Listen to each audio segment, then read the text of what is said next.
watching the Scottish Football Zone with all the build-up and reactions.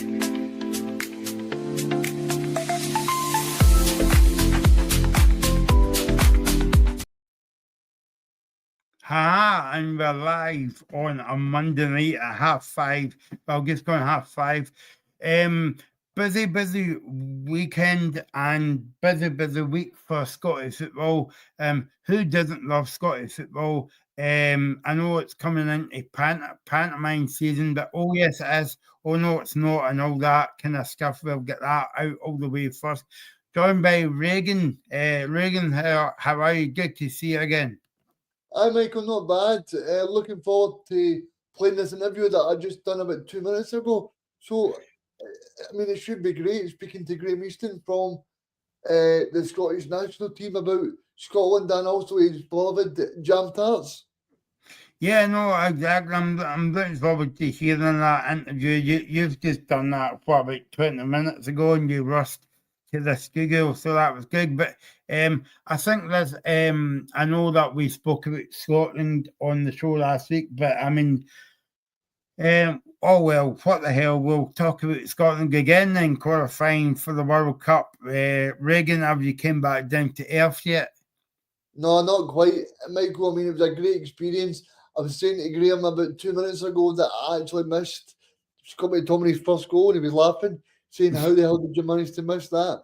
I was saying, "No, I was stuck in traffic." But yeah, it was such an amazing moment. I've been watching so many videos, so many things. It's just great to be able to look back in these moments and think what an experience it was to be there with family, to experience it with 50,000 other people. It's just been so good to be involved in, and obviously I'm so happy that Graeme agreed to come on because he's a big part of that, and Scotland fans will know him from his voice, as I've said before. But I just thought it was so appropriate to get Graeme on and speak about Scotland as well. Yeah, no, exactly. Yeah, it would be good to hear that interview in a minute or two. But like, it would be good to. It's one of these moments, Reagan, like where if I say to you, where were you when Scotland qualified for the World Cup? You would automatically say, "Oh, I was at Hampden Park as well." And I think there was something special about that night as well because, okay, it's brilliant Scotland qualified, but at Hampden and their own back door, it's something special about that. Yeah, I mean, hopefully we qualify more often, but I still think in 20 years' time, Michael, I'm going to be saying to you, look, where were you that night when Scotland qualified against Denmark because of the magnitude of those 3 goals, because of the technique of the goals, and because they were so special? Yeah, no, definitely. So, what we'll do is we'll ask people, if you've not done so already, subscribe to the YouTube channel. It is the Scottish Football Zone, and on Spotify, you can listen to us on Spotify. Where Reagan's been a busy man because at the weekend he was at Packet Thistle game and they interviewed the Packet Thistle assistant manager Alex Ray, Jason Holt of St Mirren, and St Johnson, Michael. St Johnson, yeah. I'm getting carried away here. Too excited. So if you want to listen to that podcast, all you have to do is subscribe to our Spotify channel. And Spotify, talking about subscribing, you can subscribe to the Scottish Football Zone, and you can hit a wee bell, and you can have a notification when we all go live. Right, without further ado, here is the interview that Reagan sat down with the voice of Hampden Park, Graeme Easton, to talk about that memorable night on Tuesday night against Greece. So, yeah, and Reagan spoke about his experience at Hampden Park, along with 60,000 other people. So here we go. Here's the interview with the announcer of Scotland's National Stadium and also Time Capsule. Thank you for joining me, Graeme. Pleasure. Thanks for inviting me on. Not a problem. Graham, the only place for us to start is that magical night on Tuesday night against Denmark. Scotland managing to make it through to a massive stage in America next in 2026. Yeah, it was kind of one of those nights which I know it's a bit of a cliche, but I probably will not forget it. A historic night in all manners of the word historic, but to be part of it was quite an honour. Obviously, it was quite an amazing match, particularly the last 5 minutes. In the first 5 minutes, the bits in between were okay-ish, but it was a kind of real kind of moment in time, and obviously the goals, which everybody's talked about, were incredible. We'll include Lauren Shacklin's goal in it as well, because it was important in its own way, even though it wasn't as spectacular as the other three. But I just being there as part of a historic moment was quite an honour, and it was certainly bedlam around where I was, which I'm sure it was everywhere else in Hampden on the night.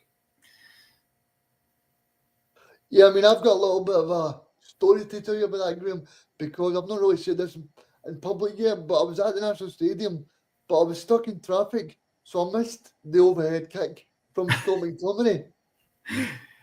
Oh, that's I don't know what to say. But I'm sure there's a few others who were in the same boat.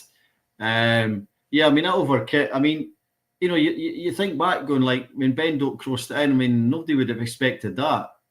But it was just, particularly since it was in the first, 3 or 4 minutes, it was just added to the kind of euphoria in the stadium and the kind of incredulous nature of that goal. And not normally I just say, in a very enthusiastic way, goal scorer for Scotland, number 4, Scott McTominay. But for some reason, maybe it was part of the occasion, I think I said something like, "You've just witnessed goal of the season, never mind goal of the decade, scorer for Scotland, number 4, Scott McTominay." So I just witnessed I felt I had to say something more than it was just number 4, Scott McTominay. So it was one of the journalists kind of picked up on it, and he kind of quoted it almost word for word in his report, saying that I couldn't make up my mind what type of goal it was. Was it goal of the season? Was it goal of the decade? But it was certainly a very, very special goal. I mean, particularly since it was the first 3 minutes, which added to the theatre of it all, I suppose. Yeah, and obviously, talk to me about that moment that Kenny McLean just puts that ball in that net. What are you thinking then? I know, it was kind of weird because obviously we kind of just scored with Tierney, and so that the place was jumping already, and Denmark were obviously down to 10 men, and I suppose the last thing that people expected, and he had a lot of time to think about it, and the defender was kind of hanging back a little bit, and I had no idea where Schmeichel was because nobody was probably looking where he was, so certainly I wasn't, and then he kind of he lobbed it, and then you realising this is good. I remember actually standing up, like kind of standing and like almost anticipating it was going to go in, and then obviously it was bedlam around, and then play Proclaimers, the wee edit of 500 miles, and it kind of dies out. And I think I just kind of kept it fairly ordinary, as in announcing goal scorer for Scotland, number 23, Kenny McLean. I didn't do a big. I don't think it needed that. It just sold itself, that goal. And then the game kind of ended weirdly because we were thinking back at the end. Yes. We weren't conscious of the referee. The referee probably did blow the whistle, but nobody would have heard it. But it's almost like everybody was on the pitch, and then the ref thought, "Oh, that's it," because they didn't kick off again. Which even they normally kick off, and the ball gets kicked to the goalie, and then he blows the whistle. But it was just the game ended, so it was just this euphoria, and then as the game ended, and it had. Yeah. I mean, it was a crazy night because, in my personal opinion, Graham, I was kind of fearing the worst when Denmark got it back to 2-2. I don't know about you in the stadium, but I just feared the worst because Denmark, they got a stranglehold in the match, and then for Scotland to then pull it out of the bag. I mean, credit to those players. No, absolutely. I mean, I get a sense of real kind of will to win and a togetherness, and it's not over till the final whistle. So that that's elite level sport, whether it's football, tennis, snooker, whatever the sport is. I think that's the real differential between the top teams, and I'm putting Scotland in the top team category on the basis of the World Cup, but just that ability to get over the line, whatever it takes. So that real kind of will to win, and like we're never beaten, and I think that's been a real differential with Steve Clarke era, that they've got this real bit between the teeth, and obviously a lot of players have been together for a while and playing at a high level and all that, but just that real kind of determination to kind of give it one final go, and you kind of make your own luck, I suppose, in those situations. And it obviously it's a terrible clearance which fell to Tierney, but what a finish to make it 3-2. Yeah, I mean, I don't know about you, but I've been looking through so many videos still about that night. It's just been so magical. Yeah, I know. Well, I say I stay in Edinburgh, so it usually takes away well to come home. Usually there's roadworks on the M8, but luckily that night there wasn't. So I actually got home early, in the sense I got home at midnight, which is kind of early for me. And because I was still buzzing, and I kind of went on my phone, I was watching all the replays of the goals and kind of reading reports and everything going on. And so I probably didn't get to sleep till about 1:30, because I was still on that high and wanted to kind of watch it, the TV pictures of it. And obviously getting a few messages from people, as you can imagine, in those situations. So, it was a long night, but a good long night. Yeah, I mean, talk to me about Steve Clarke, because what a job he's done as well, eh? Yeah, I mean, he splits opinion, and he probably still will split opinion. But as they say, football, like most sports, is results driven. And he's got us to kind of 3 competitions. So you're going, well, you can't do it against that. Yeah, people will say he's maybe conservative, and on reflection, maybe he would reflect on the European Championships and think, right, we could have gone for it a bit more. And he could obviously went for it in the Denmark game, and he brought on 2 strikers, Adams and Shankland, and that worked for us. So he'll always have that. He's a bit conservative, but I suppose you then say, well, he's got that togetherness that people often say it's that club mentality, and I think they're right in that regard. It is very much a club, and it's the same players. They know each other, they know the strengths, they know what they're going to get from each other. So on that basis, you go, well, he's done a great job, no doubt about it. Yeah, and obviously the National Stadium takes a lot of flack, Graeme, but I mean, that was so special to be there. Oh, definitely. I mean, I always say to people when they ask in these situations, it's a great honour to do the job of announcing. And especially announcing a big, huge moment like that. I'd all kind of planned out what we would say or what music we'd play and all that. So it was all planned out as you'd expect. But to be part of that, because the previous to that, I'd probably say the biggest kind of moments was Lee Griffith's 2 free kicks, in terms of just the general euphoria and excitement, and obviously it's England. That was a real kind of joyous moment, and just bedlam in terms of round about me. So that it was kind of if it eclipsed that, definitely. Yeah, and obviously I've been seeing videos of the national anthem, as I explained earlier. I got stuck in traffic, so I missed it. But I mean, tell me about that, because that was so special as well. Yeah. It's. I mean, I think that the anthem always gets a good rendition, but I think it was just something extra special in the air that night, and especially when the piper doesn't pipe for the second verse. I mean, I know they do that Scottish rugby as well, when the crowd really encapsulate it. But you talk it when you go to other countries and you think, well, what's going to intimidate the other fans than when the players? And I think for most people it might be an anthem or a big song. I mean, I'd be pretty confident that another country coming, other fans thinking, and Denmark fans I've seen posting and seen videos thinking, right, Flower of Scotland to a non-Scot is quite an intimidating, but also quite a good anthem in the grand scheme of things, because a lot of anthems are pretty boring. But like it or loathe it, you can never say Flower of Scotland is not boring. It doesn't get you going. It's very unique in its own way. And if that gives us that extra in a game, then great. I mean, in another sport like obviously New Zealand rugby, they do the haka. I mean, that strikes me as a great psychological advantage for New Zealand. So I'm not saying Flower of Scotland's the same, but in the same token, you go, well, any little thing that might give us that wee edge, then if it's Flower of Scotland sung really well, then let's do it. Let's go for it. I mean, this is probably a bit of a personal question, but I just want to ask you anyway.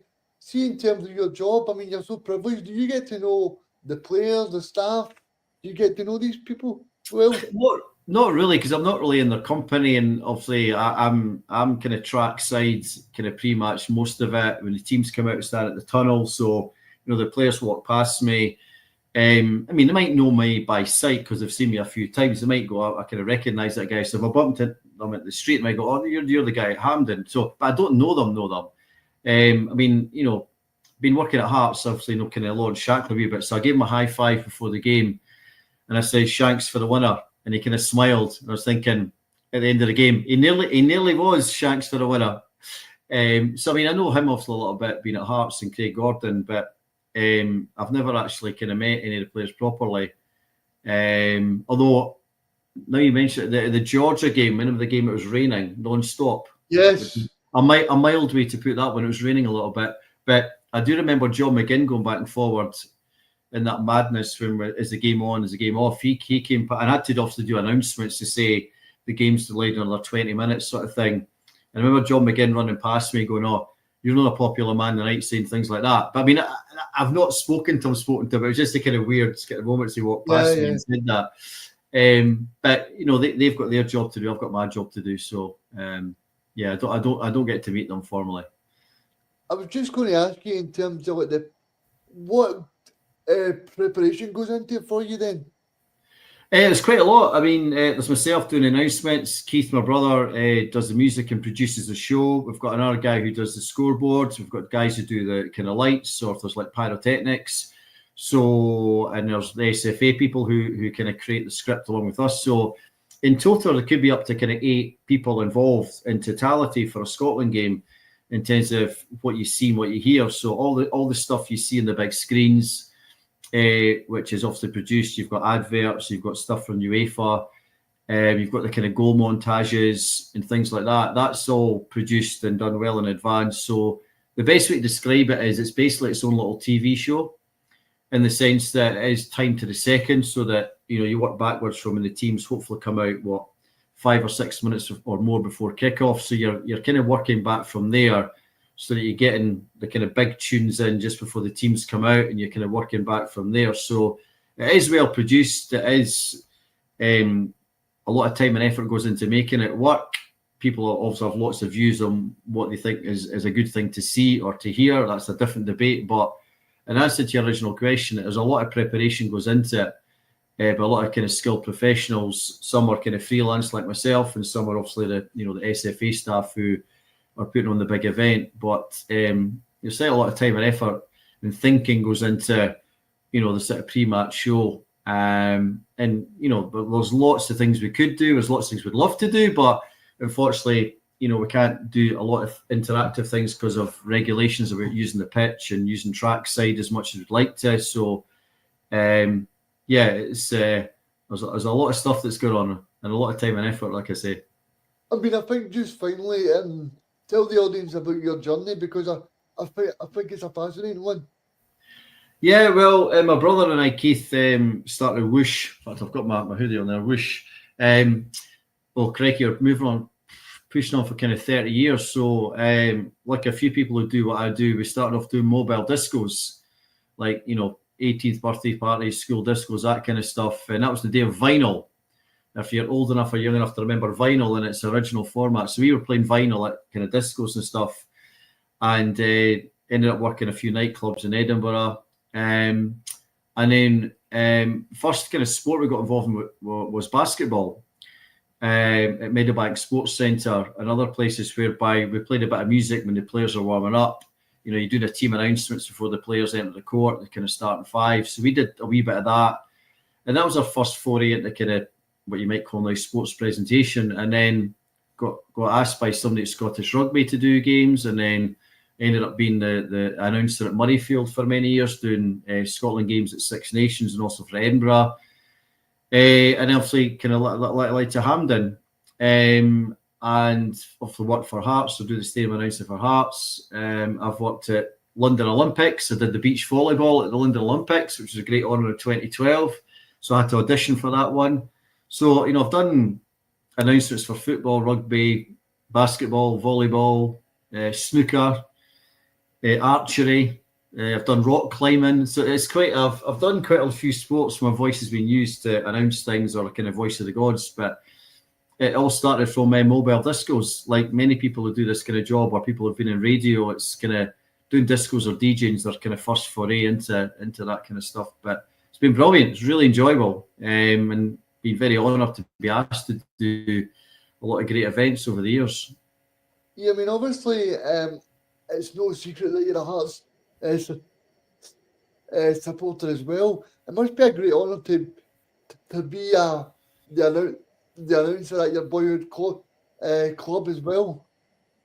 Yeah, no, it is. It's a great honour. It's like Hampden.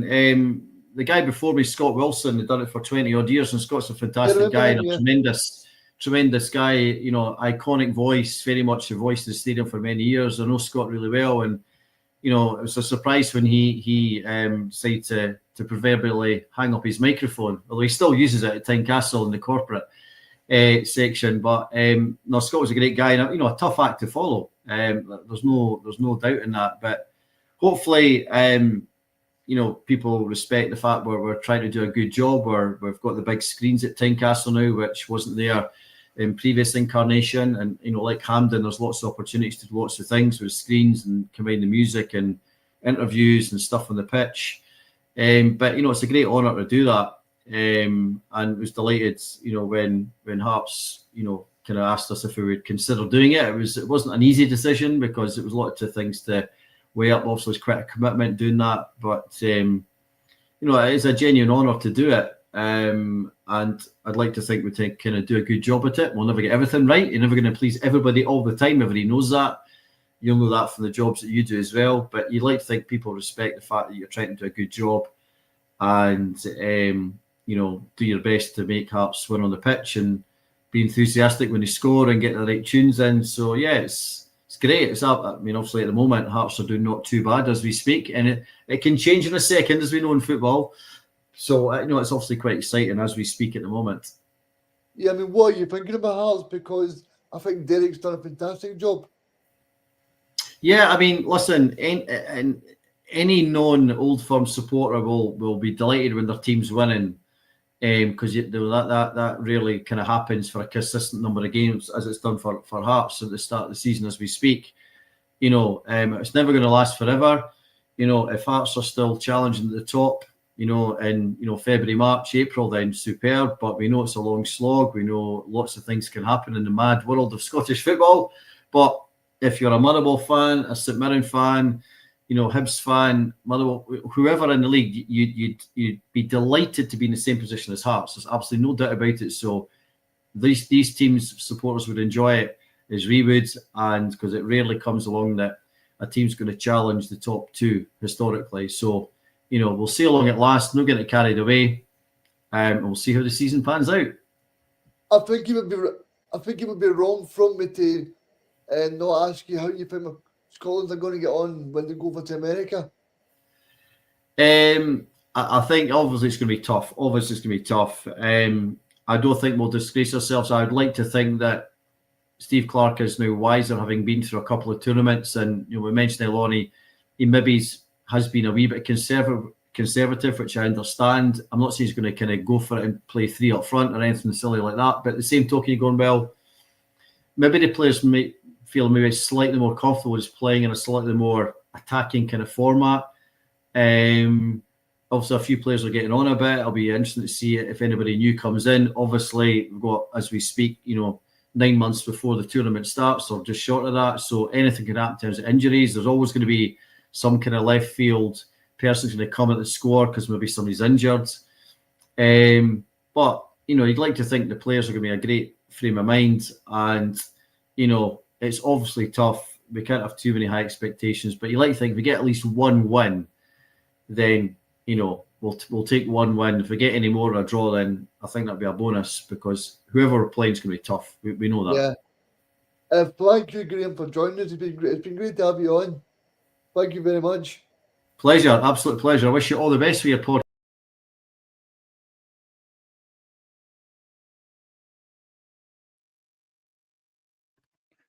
There you go. That was the voice of Hampden Park and Tynecastle.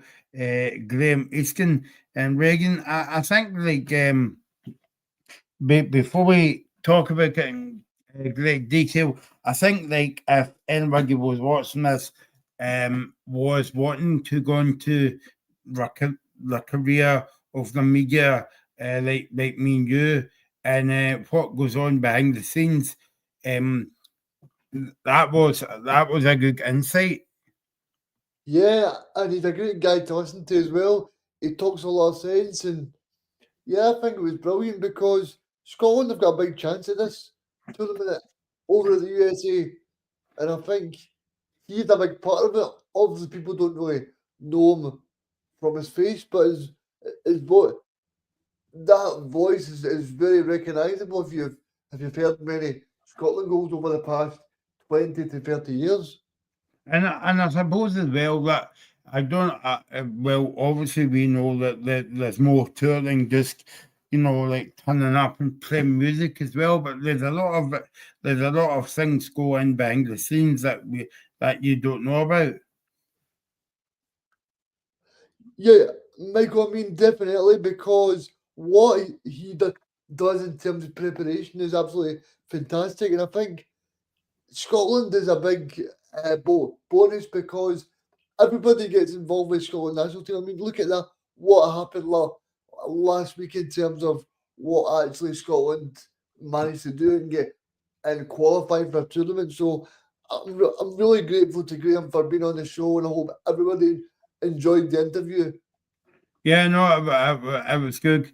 And if you've missed it, and if you just go back after the end of the show, right enough. We've got a comment here coming in from David Grant on YouTube. Hi, David, thanks for watching. It says, the title race is still on. I'm a Celtic fan.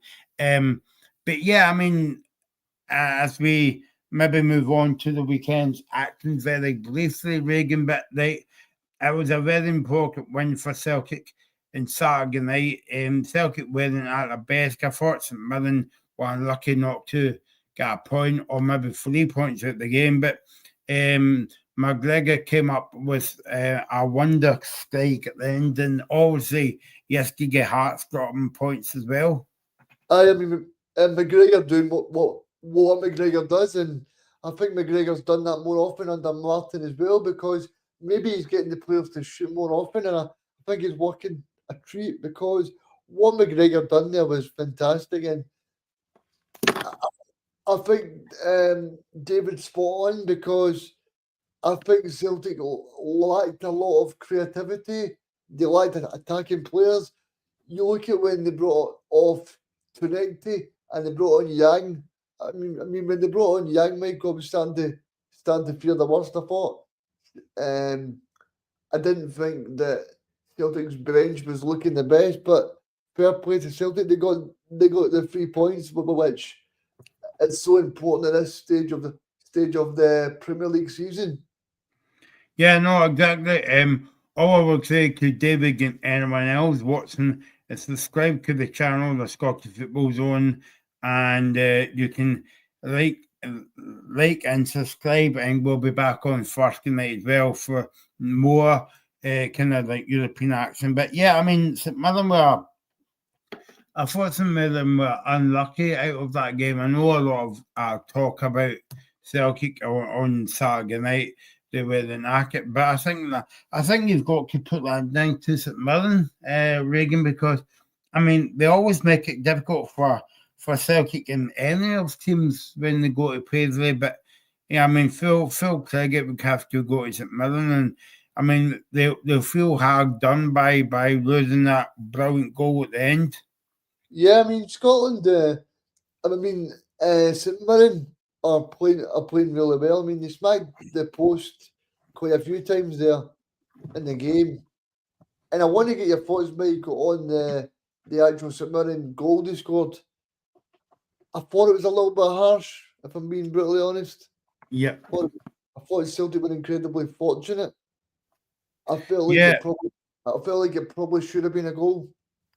I think what you're saying, well, telling with Celtic got away with one there.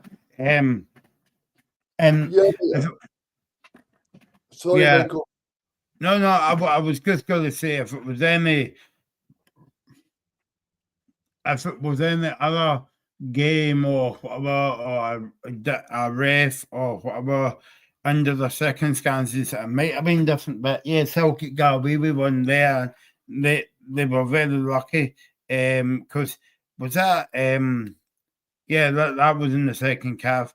So that they were very lucky to be sculling the game at that point. Yeah, I mean, they were very lucky because at the end of the day, I think St Mirren had the best chances in the game. I don't think anybody can dispute that. Yeah. But I think breaking tonight, Michael, I think it's close that Nancy will be appointed as Celtic manager. I think he will be the Celtic manager. So I think it's important for him to come in and really try and steady the ship, I would say. Because if you look at it from me, Michael, Celtic need 2 strikers in January. Because you look at the strikers they've got at the moment, Ian Nacho is injured at the moment, and also Osman, who actually played well as a striker against Rangers, he got injured against Midtjylland as well. So Celtic are 2 strikers down. Yeah, I think I mean, there's a couple of situations here, Reagan, right? Because obviously, the way Celtic performed in Saturday night was nowhere good enough for Celtic, right? And a lot of Celtic fans were saying that, oh, do you think it was because of the AGM and what's happened off the park? That might have something to do with it as well. But I mean, you've got to. I mean, you've got to think of like the first game after the international break, a weird kick-off time for the game and all that kind of stuff. But I just feel as though Wilfred Nancy will we come in, and I think that will settle things down a wee bit. I think it will, Michael, because what I've actually seen of him, he tends to be really good at speaking to his players, and hopefully Celtic make sure they get this appointment spot on, because as we spoke about on Friday, Celtic need to get this appointment spot on, Michael, because that AGM didn't go down at all well. And do you think that if they brought in Wilfried Nancy last Wednesday, right? Do you think that you would still see these scenes at the AGM, or do you think it'll be the same kind of thing? I think I think it would be difficult because at the end of the day, Michael, I think that the Celtic fans are so frustrated with the board at the moment. Yeah, I mean, I don't know if it would be as bad, maybe not as bad as we saw last week, but I mean, I think Celtic getting annoyed because A, they never brought any big names in the door, but also B, that they had like 2 weeks to appoint a manager. Yeah, and I think Celtic have took their time. They've actually tried to make sure they get this appointment spot on, but Celtic need to go off to a flying start. And I'm sorry to say this to Wilfred Nancy, but he needs to get off to a very good start. Yeah, no, exactly. I think as well that well, talking about off to a good start, I think maybe the reports are coming in from like December, but obviously December is only for a week away as well. But before then, they've got an important game in first night away to Feyenoord. Yeah, that's a massive match, Michael, and I think Celtic need to. I think Celtic need to forget about the European leagues. I think it's important in terms of trying to be, in terms of approaching it with the appropriate attitude, but in terms of in terms of Celtic progressing in Europe, I don't think that this year is going to be the year. No, I mean, I think there's too many distractions, you would say, in terms of the board, Brendan Rodgers against Dermot Desmond, when the new manager comes in, and also the AGM. It's just a kind of like catalogue of errors that's going on at Celtic at the moment, and I mean that shouldn't be happening at a big club like Celtic. No, Michael, it shouldn't. You're spot on there. And I think it's so important that Celtic as a club really try and make sure that they can be able to focus on every match as much as possible. So I'm joined by Alex Ray. Thank you for joining me, Alex. A massive win for you today against St Johnstone. Yeah, it was an important one as well. We knew it was going to be difficult. They have real quality throughout their ranks, and it's pleasing when you get that result, because it keeps the momentum going in the right direction. Alex, I felt you played really well with the two up top. Talk to me about that. That was just normally we play a different shape, but I think it's important to be flexible in relation to the opposition. So we're absolutely delighted that it worked well. The second goal, Alex sets Tony up for that, and I think it worked really well today, in and out of possession. Alex, tell me about that goal by Tony, because I think it's something special. No, the good thing about it is you're asking for the two strikers to link and complement each other, and then obviously the ball comes into Alex, sets back Tony, and then he beats the keeper. So from that point of view, we're really happy, and then we obviously scored the opening one with a set play that we've kind of been working on as well. So overall, we're delighted. Yeah, I mean, Alex, you must be so happy with the way things are going in the moment. Aye, delighted, mate, delighted. Listen, we're just going to enjoy the night. We have to get the boys in tomorrow and assess the squad to see if there's any injuries, and hopefully everyone comes through unscathed, and that allows us to prepare properly over the next couple of days for a very difficult game against Dunfermline. And I just wanted to ask you, because St Johnstone put you under a lot of pressure, so you're happy with the way the boys deal with it? Oh no, listen, the thing is that sometimes when you play against an opposition like St Johnstone, who have quality throughout their ranks, there's going to be times you have to suffer when you don't have the ball. The boys done that brilliant. All the subs come on and made a real impact as well. And it was kind of backs to the wall at times. So we're happy with everybody, and we got the result we're looking for. Thank you very much for joining me. It's always a pleasure, my man. It's good to speak to you again. There you go. That was Regan's chat out to the Packet Thistle assistant manager on Saturday, Alex Ray, and that was a good win for Thistle and Saturday, Regan. Yeah, it was, Michael. I really enjoyed that. I'll actually bring up the interview I done with Jason Holt as well, if you don't mind, Michael. But yeah, I mean, that was a massive win for Partick Thistle. Actually going against St Johnstone to win that match, it was fantastic, and fair play to the club and fair play to Alex as well, because he's been in there being part of the backroom team, and they're doing really well at the moment. Yeah, no, and I know that you might be going tomorrow night to the game against Dunfermline at Farhill, and that'll be a good game, because it'll be a case of Matt Wilson against Neil Lennon. Yeah, Michael, I'll be there for the battle of the previous Celtic players.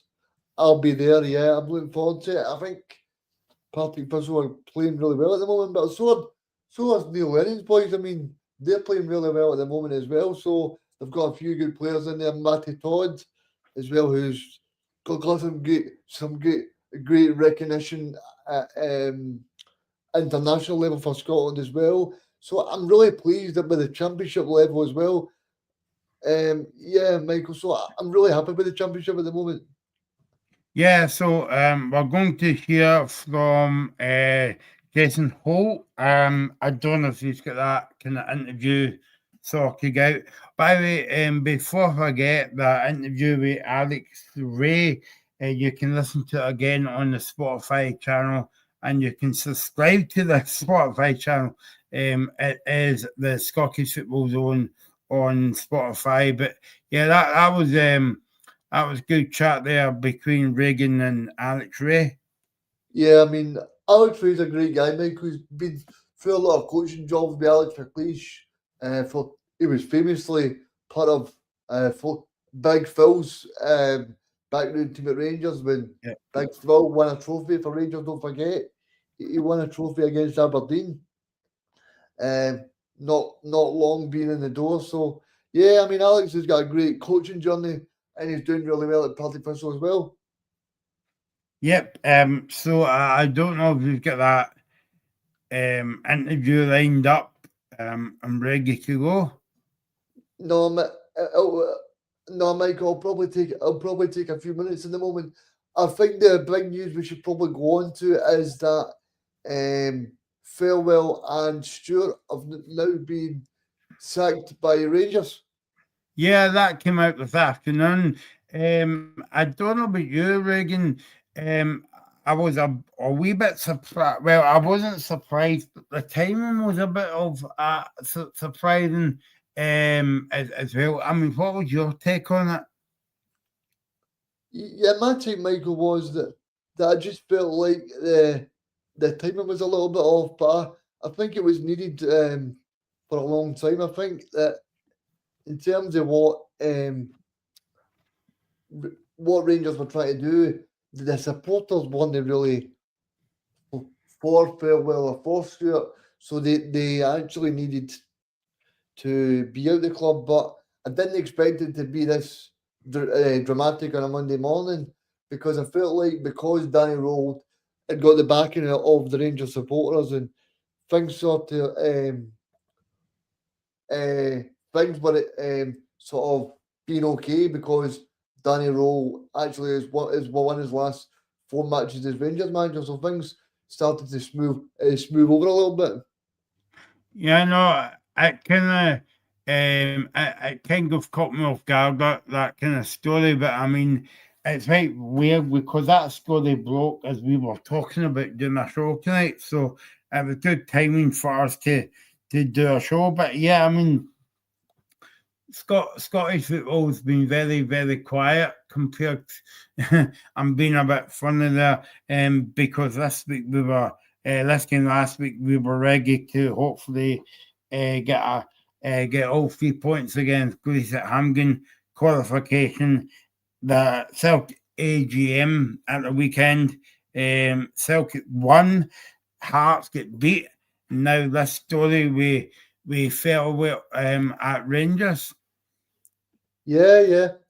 And I think Scottish football never fails to disappoint, Michael. So I'm not surprised that I'm not surprised of the actual stories and the headlines that have been created. But I think in terms of what Rangers are trying to do, I think this was probably the right move, because the supporters weren't really on board with football. But I'm interested to see who Rangers now go and recruit now. Yeah, no, exactly. And I think I'm not actually sure, but I'm not actually sure of the date of the Rangers AGM, but I don't know if it's done it because of the AGM coming up, or, what have you. I mean, I don't suppose that would matter, Reagan, because I think that there'll be the same hostile atmosphere that was at Celtic. It will be at the Rangers AGM. It's funny when you think about it, Reagan, right? Because Celtic and Rangers has been rivals for years, and they'll be rivals for years more, right? But they share something in common at the moment. Like, they don't like that the people they don't like the people running their club.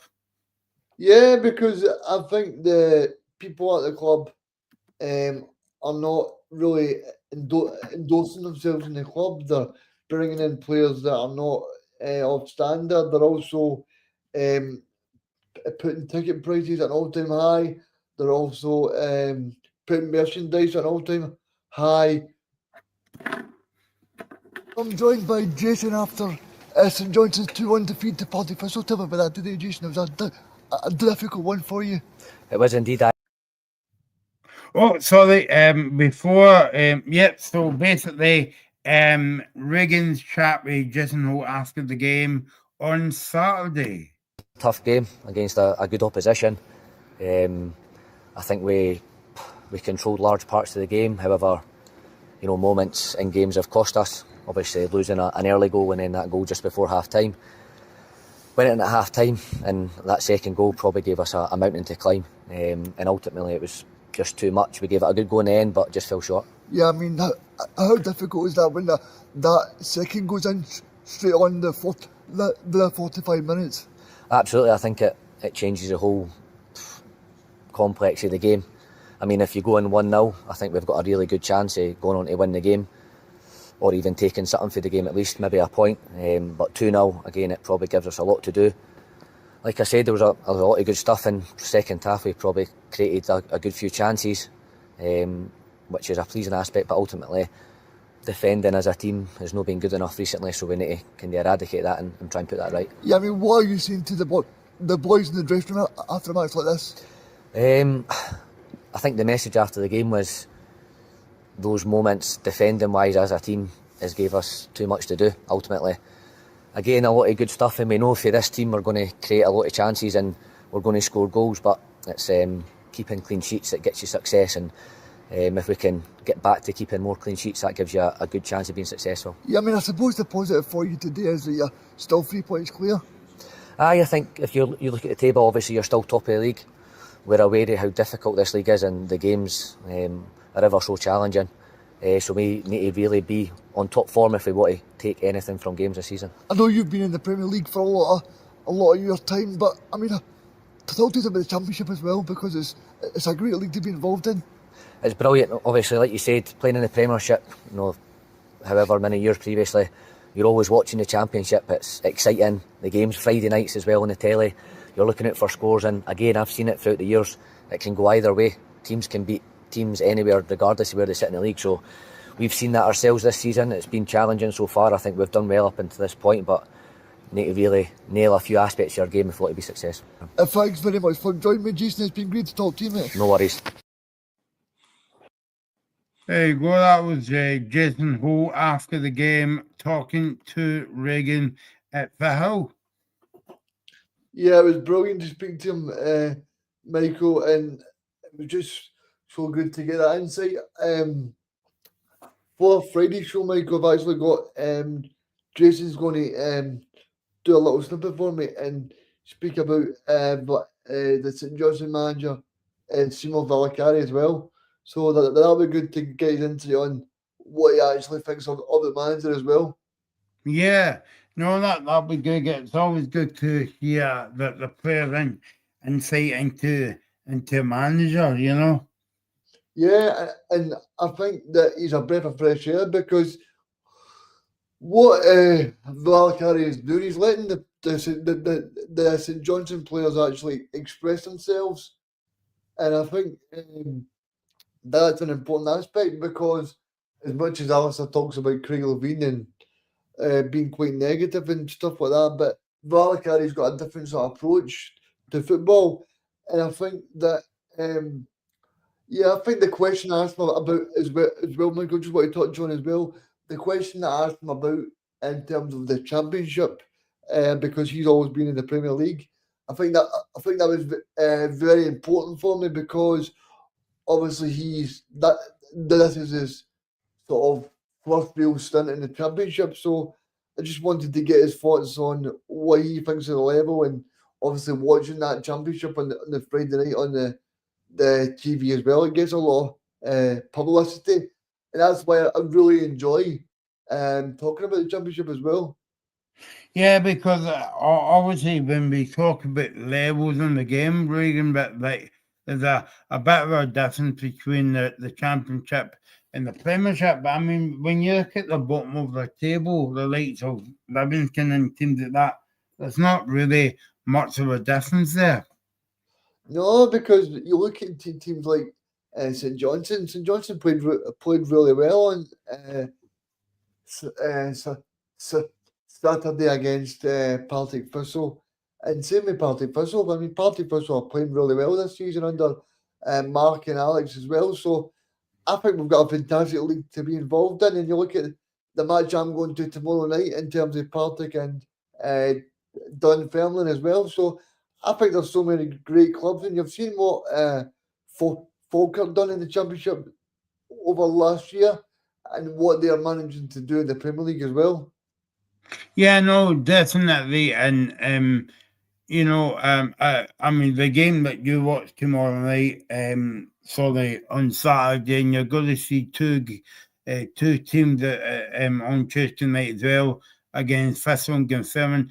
So that's basically between St Mirren, between Packet, Thistle, St Johnstone, and Glenfirmin. That's three top teams that it should really be in the Premiership.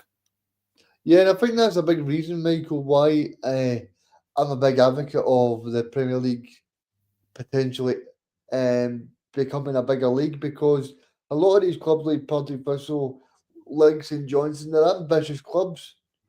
I mean, Partick Thistle have got a really good squad this year. I really like a lot of the players, and you look at a lot of the players who are playing for Partick Thistle, like Tony Watt and Logan Chalmers, who have previously played in the Premier League as well. Stevie Lawless.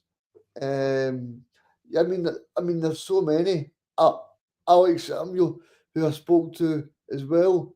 So I mean, there's so many players that I could rhyme off there, Michael, that I think the Championship's so good to watch, and I'm so glad to be able to bring people what the players are saying after the matches.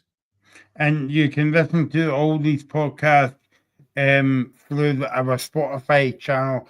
Just look for the Scottish Football Zone on Spotify and on YouTube. You can subscribe to the channel and you can hit the notification.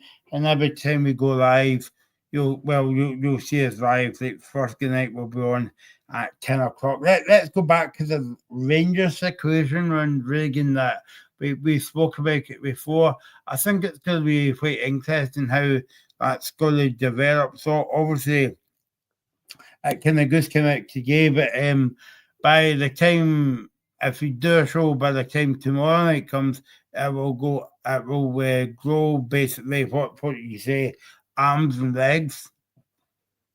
Yeah, because I'm just really interested to see who Rangers now recruit, Michael, because it's so important for them to recruit someone who is able to get the best transfers and also someone that the fans can really get behind, because Farewell and Stewart were two people that the Rangers fans clearly didn't get behind.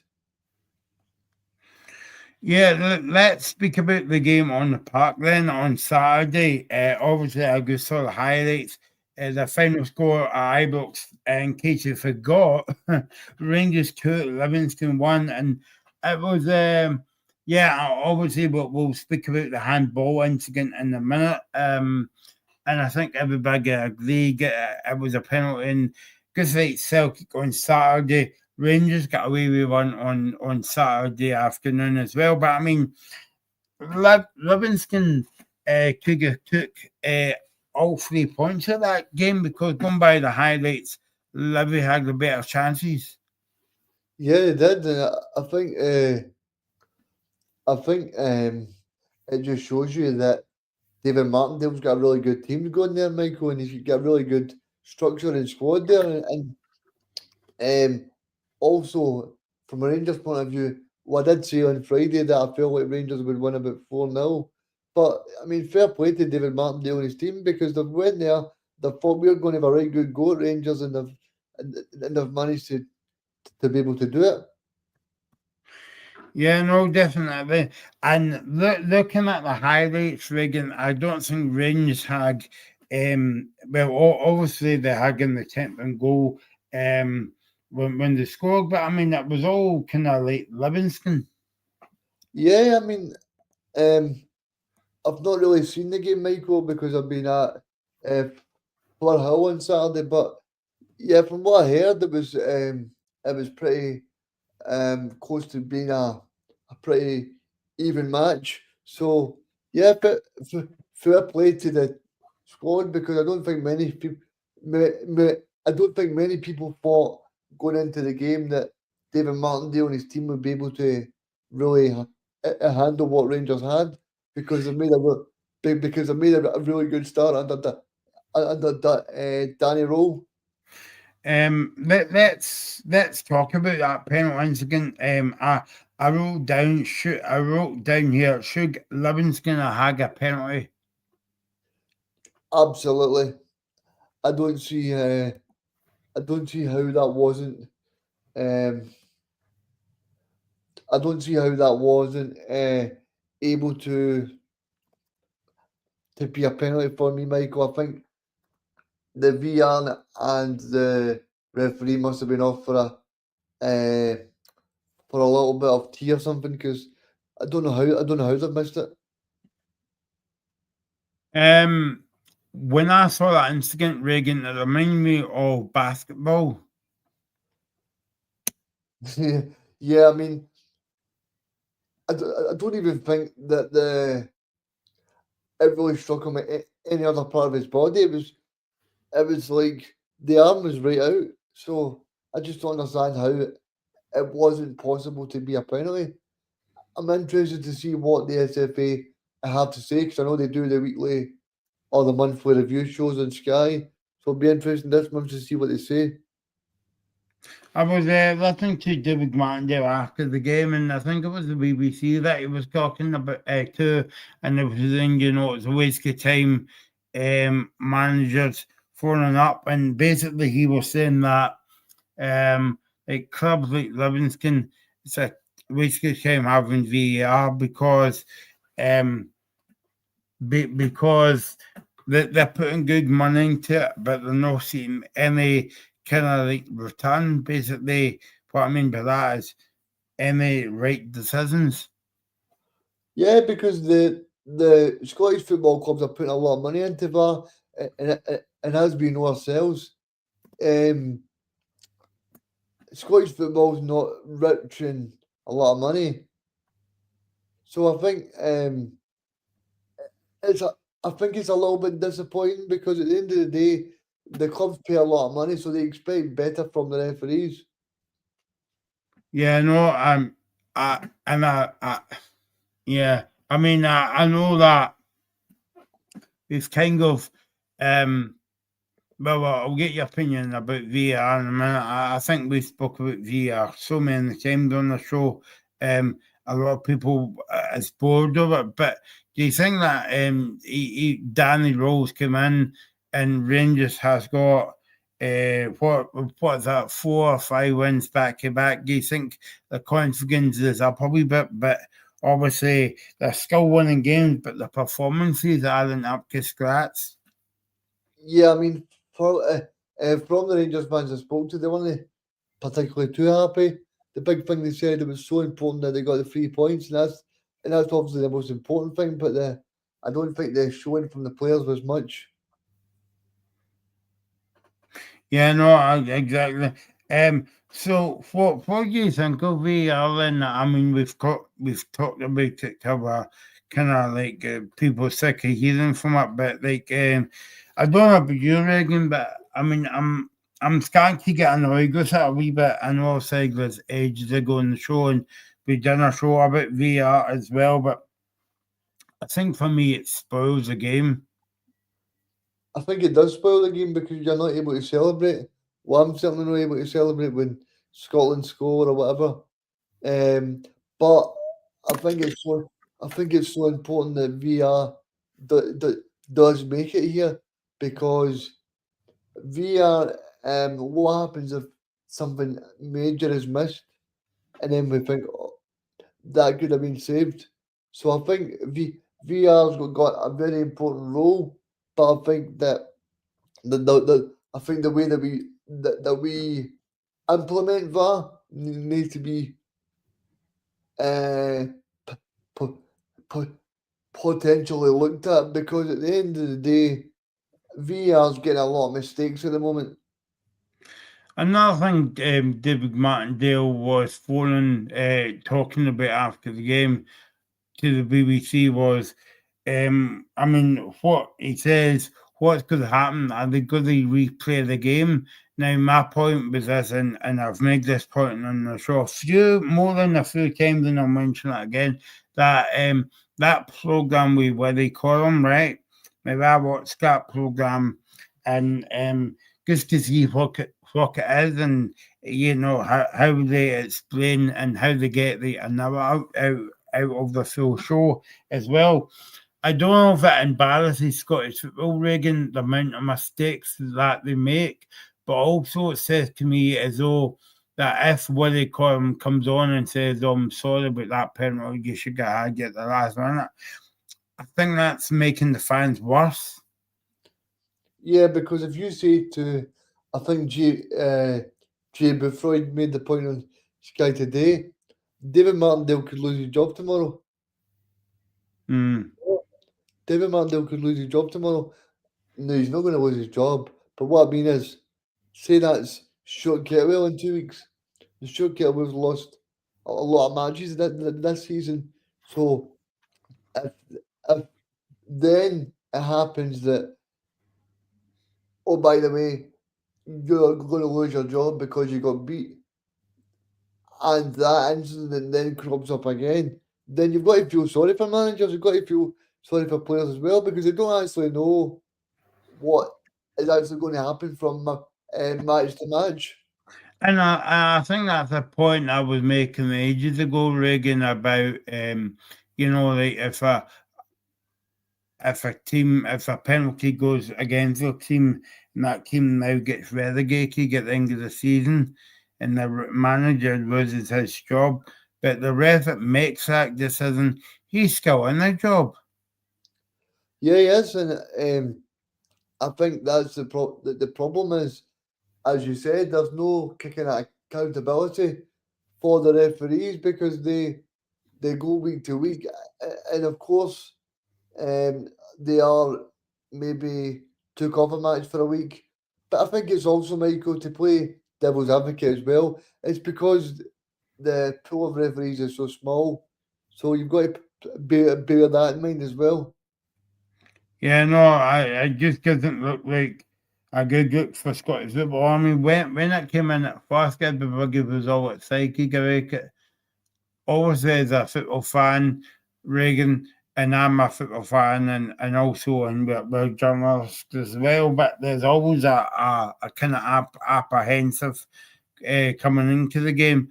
But we did not think about we were going to be talking about this 2 or 3 years down the line. No, because we expected VR to. Obviously, we did expect it to actually to have its moments, but we expected it to be a clean process, a smoother process, and only to get involved when it's clear and obvious. Yeah, no, as well. Let's go on back to football matters now, and let's talk about Rangers now. They've got a game on first night against Braga at Ibrox. We'll be on in first night after the game to talk about the Celtic and Rangers games. But what do you make of this game, Reagan? Do you think it's a dead duck? In terms of the Rangers game, I think that I think it'll be very difficult for them to qualify. But I don't think it's a dead duck, because you're at home in front of your home supporters, and the supporters have already paid for the package probably. So you need to go there and you need to show a real form of responsibility and a real form of trying to move the club forward.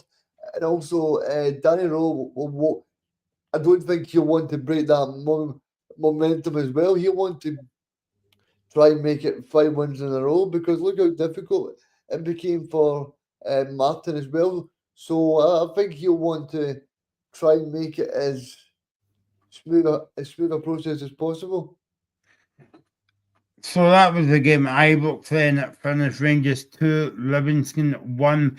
Let's go to the game yesterday involving Aberdeen and Hearts. And a good win for Aberdeen. They beat Hearts 1-0. And I know that we were saying on the show before that sometimes managers, they don't get a long shelf line in Scottish football. But I think a bit like Hibs, Aberdeen has stuck by the man at the moment. and he's got a few wins back to back. I think it's so important, Michael, because at the end of the day, I think there's Aberdeen have shown that this season that they've got a real bounce back ability, and they're showing that they're able to really step forward and fair play to Jeremy Tillene, because he's showing that if you can really buy into ideas, okay, it might take time, but always trust the process. And I don't think I've not heard any Aberdeen fans on social media. Okay, there might be some out there, but I haven't heard any Aberdeen fans calling for his head. Yeah, and I think that's so important, because a few weeks ago there was a lot of vitriolic Aberdeen supporters in terms of saying this is time for see you, Jimmy, instead of actually being at the club, because I think it was a difficult start for him, but I think now that Aberdeen have managed to beat Derek's side at home, I think that'll kind of bring away some of the pressure. But I just want to touch on as well, Michael, that I did see Stuart Armstrong yesterday, and I did see Ian Crocker mention the possibility of a Scotland recall. I don't know about you, but I think maybe Stuart Armstrong has passed his best.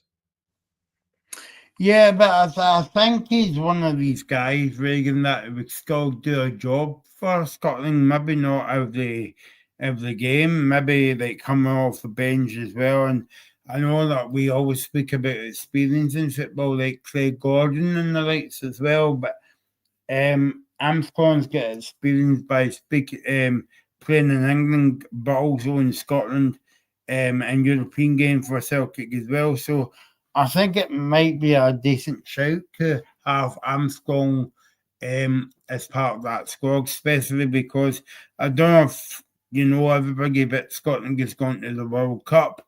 I think it would be good to have him there.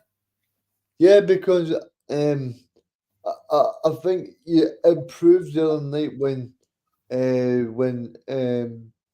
Ben Gannon Doak went off, Michael. It proved the other night that it was a real big difference in terms of the speed and the play. So I think Stuart Armstrong maybe could add something in terms of that. Do you think that the pressure is getting to? I know that you mentioned to Graeme on that interview, and I know it's still early on in the season, but do you think Hearts are beginning to feel it tough? Because I mean that's about 4 points now they've dropped. Yeah, I think they are, Michael, to be honest with you, because a few weeks ago they were 12 points. They were 12 points ahead of Celtic, so they obviously are potentially feeling it. But also, what I would say is it's been a difficult run of fixtures, and for Hearts to only have lost the first match yesterday, I think you've got to fair play to them, because if you'd have said to any Hearts fan in the middle of November, look, you're only going to lose one game, I think the Hearts fan would have snapped I think they would have snapped your hand off for that. And I think as well that would be a big test for Hearts, because obviously they've got a game this weekend. I'm not sure of the fixtures offhand, but They play Motherwell this weekend. and that's another difficult game because Jansbergen has got them playing well, and then in the next week they're coming to Celtic Park. Yeah, I mean, Hearts are going really through a difficult time, and to be honest with you, Michael, I think Motherwell will actually prove a difficult challenge for them. I think it'll be a draw. I'm going to go early. I think. Yeah, got to go a week early, but there you go. I think, like you said, we'll probably move on to Motherwell just now, because it was a massive win for Motherwell as well, Michael. Yeah, no, I mean, especially away from home, and I know that we were talking about managers under pressure. Well, Stuart Kettle was really under pressure as well, and like, um, I don't know about you, Reagan. Like, I was thinking to you last night, and I was thinking about, Stuart Kettle was a good manager. I know Kilmarnock fans weren't happy for him to get the job, and I know he was harsh. They could buy the Murrow fans, and he was doing a kind of good job there. But I felt as though it was too early in terms of getting back into football. Yeah, I think he jumped probably too quick, but I think maybe he was trying hard to maybe get back in. But yeah, I think maybe he jumped in at the wrong place. Not that I'm saying Kilmarnock's the wrong place to go. I think it's a great club, but I think so many fans of Kilmarnock, uh, I'm not I'm not really impressed with the appointment. So I think he was always going to be on the back foot, especially when the last two managers Kilmarnock have been Derek McInnes and Steve Clark. Yeah, no. Were you surprised that Kilmarnock appointed Stuart Ketwell? Not really, because I think Stuart Catewell is a very successful manager in Scotland, but I didn't expect Stuart to jump into the job so soon because of the personal abuse, the actual horrible abuse that his family took at the match, Michael. Yeah, I think we spoke about it. Every I think we spoke about it on the show. When he left Motherwell. And I think that was terrible, Reagan. You know. Yeah, it was really bad because no one expects to go to the work and take abuse from sections of supporters and what in terms of Stuart's actual family and friends being involved at the match. So I think it's so disappointing, Michael. Yeah, no. There's enough in the big bag world about what's going on at the moment until you, and then when you go and see your team in the start again, you get that abuse by your own fans. No, it's terrible to see. Let's talk about the whole team then, Motherwell. I mean, Jens Bergen has got them playing a good. Well, I've not saw them up close. I saw them at Circuit Park a few weeks ago, and that wasn't up close. I was good watching the game on the TV that day when Celtic were lucky to get 3 points out of that game. But talk to me about Motherwell this season, Reagan, because they're doing well. I think Motherwell fans are really buying into it because as well, Michael, as well as playing well, they're getting their 3 points as well, and they're playing a great brand of football as well. Yeah, no, I agree. Kilmarnock never created a lot of chances in the game. When it was 0-0, Motherwell created a few chances, and then you could actually tell that there was only going to be one winner there. Yeah, Michael, and I think at the end of the day, Motherwell have shown this season that they've got a real flexibility, and the manager as well. He's got a real style of play that the Motherwell fans are really buying into. So I think Motherwell in general, I think they'll be absolutely fine this season. Especially away from home, Reagan winning 3-1. I mean, usually when you go away, it's always a scrappy 2-1 or 1-0 or whatever, but 3-1 seems to be a bit of a margin. Aye, but in my personal opinion, Michael, I expected Motherwell to go there and dominate the match because of the style of play they're playing at the moment. And as well that, you've got to give them Motherwell credit because even though they went there and put on a good show, but how many teams have we saw going to Rugby Park and struggled because Kilmarnock's a stiffy team, but also that suffers as well, Reagan? Yeah, I mean it's an interesting one because I know in 2027 they're looking at taking away the plastic pitches, so it'll be interesting. But yeah, I think it's always a difficult place. You need to look at Aberdeen who struggled to win there. And they just won there a few weeks ago for the first time in so many years. Yeah, no. So that was a massive win for the Well on Saturday. Let's talk about another team in form at the moment, and it's going to be a big test for Celtic on Sunday. Hibs and Dundee. Yeah, I mean, I I think it was a massive win for David Gray because you look at the table. I mean, they're getting pretty close. They're getting up to maybe for that European place in the fourth place in the table. And I think if you look at Hibs, you look at Falkirk, you look at Rangers, the table's looking quite close at the moment. Yeah, no. And I mean, a bit like what we were saying about well, Aberdeen maybe because we were saying at the time that David Gray, David Gray is David Gray is maybe he's on a sugary peg, um, but you know.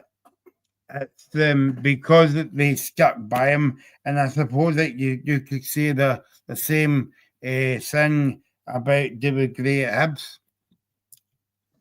Yeah, I mean, you look at obviously Hibs at the moment, they're actually playing pretty well at the moment, Michael.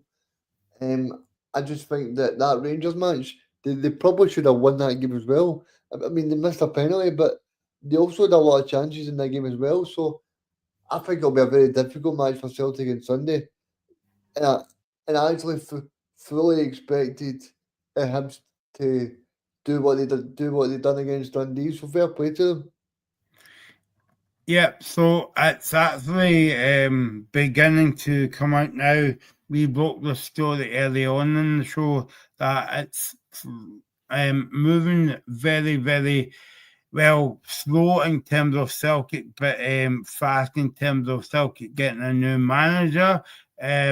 Wilfred Nancy will be appointed the Celtic manager, and I think it's very close, Reagan. Yeah, I mean, that'll be interesting, Michael, because he is actually, see from the YouTube videos that I'm watching, Michael, he actually looks like a very good manager. So Celtic seem to have got themselves a good coach, but it'll be interesting to see because of that real sort of tension in Glasgow of managing Celtic or Rangers. That can either sink, I think you can either sink or swim, Michael. So it'll be interesting. Yeah, no, exactly. But yeah, going back to Hibs and Dundee, an important one at the weekend for Hibs. But I mean, as we said in the show a few weeks ago, you know, th- there's a different type of football fan now, Reagan, in terms of like, um, in terms of like they want success kind of like right away. But I mean, like sticking by your manager can also bring success as well. Yeah, I mean, David Gray is the fine example why that Rangers or Celtic should stick by the manager for a bit, because it's so important. Because, but saying that, Michael, I don't think that Nancy will get a lot of time. He needs to impress Celtic fans right away. He needs to go in there and show, right, I'm s- I'm actually serious about doing really well, and I know what I'm doing, because that's something that Russell Martin didn't really manage to do right away. You know, as much as we can really say, oh, okay, it was sort of um it was actually okay to watch, but Rangers were never actually winning many games, and I think Ange Postecoglou is the kind of fine example, is Michael, that Ange Postecoglou. I mean, he lost. I think it was 3 of his first 6 matches. So Ange Postecoglou is a sort of fine example why Celtic should stick by Nancy to see how he gets on. There you go. Yep. So we shall see about what's happening there. We left we left the shock score. Maybe it wasn't a shock score to the end, Greg, and Dundee United 0, Falkirk 3. Yeah, I mean, I would say it's a shock, Michael, because I expected a close game, but fair play to Falkirk, they seem to have got a real brand of football under John McGlynn, and they seem to have really found their feet in the Premier League as well. Yeah, no, John McGrinn's a good manager, and but I was actually quite surprised about this. Well, I was and I wasn't, Reagan, about the scoreline. Again, I'll go back to the Murrow score. You know, that was a bit of a margin even. And the Falkirk score was a bit of a margin as well, 3-0. And Brian Graham that nearly gets sent off in this game.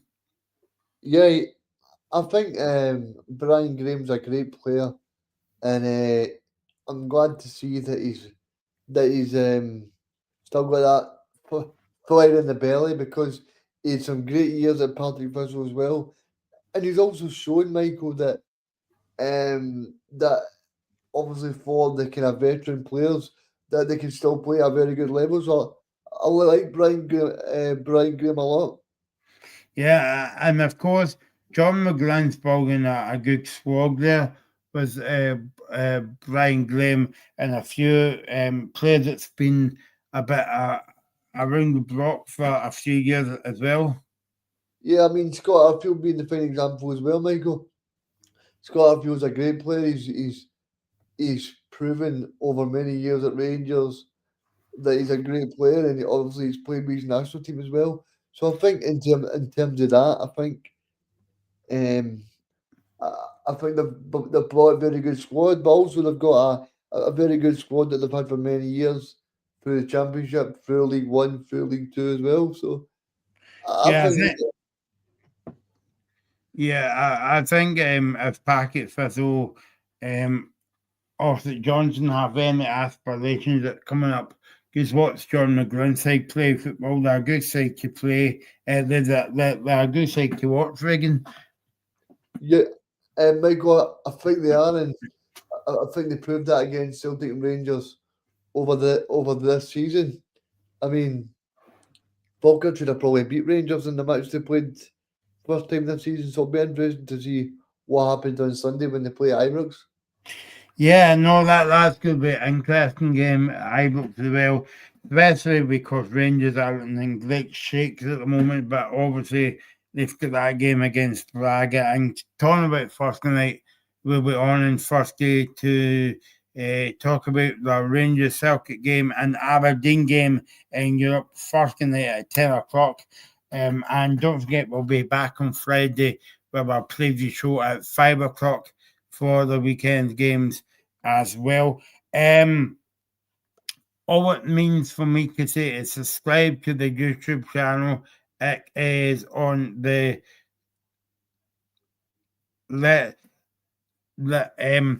is on the Scottish Football Zone YouTube channel and Spotify Reagan for the Scottish Football Zone. So get subscribing, folks. Definitely, Michael, and also I'll be able to play some of the audio on the YouTube show on Thursday's show. So I'll be able to play some audio from both managers of Partick Thistle and Dunfermline as well. And we'll be talking to some players as well, Michael. So I'll play it on Thursday's show and I'll play it on Friday's show. So Yeah. I hope everybody can tune in, Michael. Yep, and I forgot to mention last week, Reagan, we started the women's football show. It's Half Football World. So if you haven't saw that, please subscribe to the YouTube channel and please watch it as well. And also you can listen to it as a podcast as well. So subscribe for to the YouTube channel and Spotify. It's been a busy show, Reagan. Thanks for your company for the past couple hours, and thanks to you for watching, and we will see you again on Thursday night to look back on the 90 minutes of Rangers Celtic in Aberdeen in European action as well. So subscribe to the YouTube channel, subscribe to Spotify, and we'll see you on Thursday night for the games, and also we'll hear the audio from the Packet Thistledown Salmon game from Reagan's going to Fowl tomorrow night. So buy him a pie when you see him because I like pies. So yeah, have a good night, and we'll speak to you on Thursday. You're watching the Scottish Football